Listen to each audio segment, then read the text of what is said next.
1756ರಲ್ಲಿ ಒಬ್ಬ ಲಿಂಗ್ವಿಸ್ಟ್ಗಳು ಅವ್ರು ಹೇಳ್ತಾರೆ ತಮಿಳು ಕನ್ನಡದ ತಾಯಿ ಅಂತ ಅವ್ರು ಮಾತಾಡಿದ್ರು.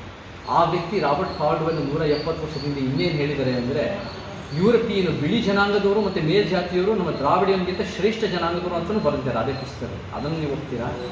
ಅದನ್ನು 170 ವರ್ಷಗಳಿಂದ ಅವರ ಭಾಷೆ ತಜ್ಞ ಆಗಿರ್ಬೋದು ಕಾಲ್ಡ್ವೆಲ್ಲು, ಮತ್ತು ಅವರ ಒಂದು ಜನಾಂಗೀಯ ವಿಚಾರಗಳು ಶುದ್ಧ ಸುಳ್ಳು ಅಂತ ಪ್ರತಿಯೊಂದು ವಿಚಾರವಂತರು ಹೇಳಿದ್ದಾರೆ.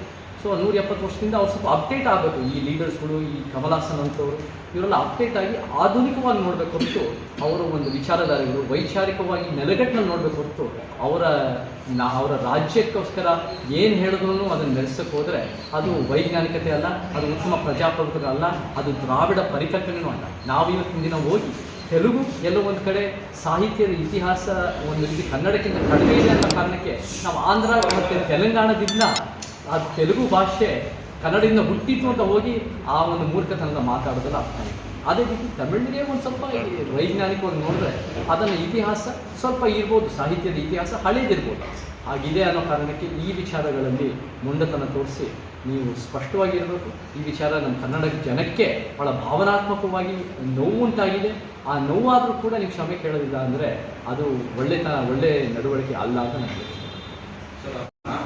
ಸ್ಟಡಿ ಮಾಡಿರ್ತಾರೆ, ಓದಿಲ್ದವರು ಇದನ್ನು ವಿರೋಧ ಮಾಡ್ತಾ ಇದ್ದಾರೆ ಅನ್ನೋ ಹೆಂಗೆ ವಿರೋಧ ಮಾಡ್ತಾ ಇದ್ದಾರೆ ಅಂತ ಎಲ್ಲರ ಬಗ್ಗೆನೂ ನಾನು ಮಾತಾಡಕ್ಕೆ ಹೋಗಲ್ಲ. ಆದರೆ ಒಂದಂತೂ ನಿಜ, ಕಮಲ್ ಹಾಸನ್ ಅವರು ವೈಚಾರಿಕವಾಗಿ ವೈಜ್ಞಾನಿಕವಾಗಿ ಏನು ಲಿಂಗ್ವಿಸ್ಟಿಕ್ ಸೈನ್ಸ್ ಇದೆ, ಲಿಂಗ್ವಿಸ್ಟಿಕ್ ಸ್ಟಡೀಸ್ ಇದೆ, ಅದನ್ನು ಖಂಡಿತ ಓದ್ಕೊಂಡಿಲ್ಲ, ಅಪ್ಡೇಟ್ ಆಗಿಲ್ಲ. ಜನರ ವಿಚಾರ, ಭಾಷೆಯ ವಿಚಾರಗಳು ಅವ್ರಿಗೆ ಗೊತ್ತಿಲ್ಲ.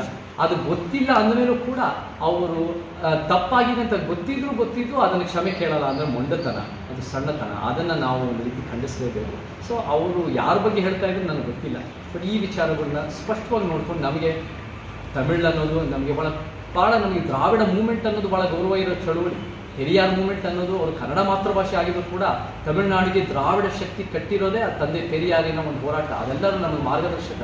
ಆದರೆ ಈ ರೀತಿ ನಿಮ್ಮ ಒಂದು ಲಿಂಗ್ವಿಸ್ಟಿಕ್ ಜಿಂಗೋಯಿಸಮ್ ಅನ್ನೋದು ನಾವು ಒಪ್ಪಕ್ಕಾಗಲ್ಲ. ಸತ್ಯಪರವಾಗಿ ನಾನು ನಿಂತ್ಕೊಳ್ತಿದ್ದೀನಿ. ಸಹೋದರಿ ಭಾಷೆಗಳು ಕನ್ನಡ ಮತ್ತು ತಮಿಳು. ಅದನ್ನು ಯಾವುದೇ ಕಾರಣಕ್ಕೂ ಅದನ್ನು ತಾಯಿ ಮತ್ತು ಮಕ್ಕಳ ಸಂಬಂಧ ಹೋಲಿಕೆ ಮಾಡೋದು ತಪ್ಪು. ಅದನ್ನು ಆ ವೈಜ್ಞಾನಿಕತೆಯೂ ತಪ್ಪು, ಅದು ಸುಳ್ಳು, ಅದನ್ನು ಸರಿಪಡಿಸಬೇಕು.